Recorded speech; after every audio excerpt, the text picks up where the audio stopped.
The Historic Preservation Office is dedicated to identifying and preserving historic buildings in Phoenix.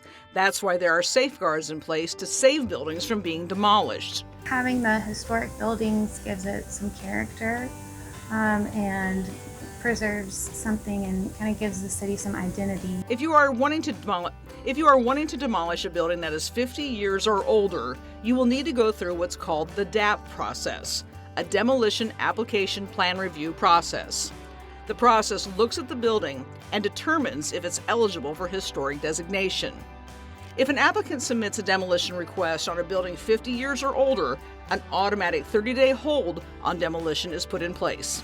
This would apply to commercial buildings 50 years or older, multifamily and industrial buildings, single-family homes and duplexes if they are eligible for designation on their own, and any building older than 50 years old in the downtown code area.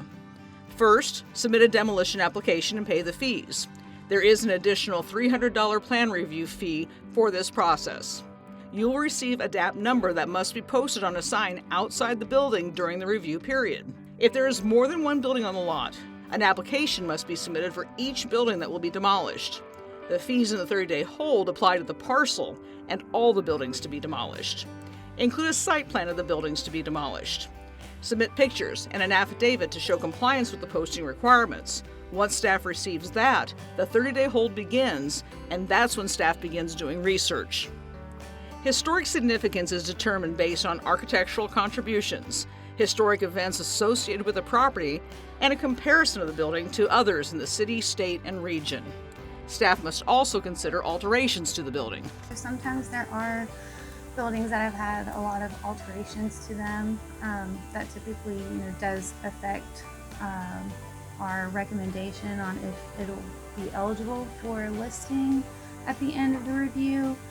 But sometimes those alterations are reversible and it's there's something that's encased within it that is worth saving. If the property is determined to be eligible, the Historic Preservation Commission will decide whether to designate it to the Phoenix Register of Historic Places. If so, demolition will be denied. If there is no initiation, the demolition can proceed after the 30-day hold. There is another demolition application process for properties that are already on the Historic Property Register.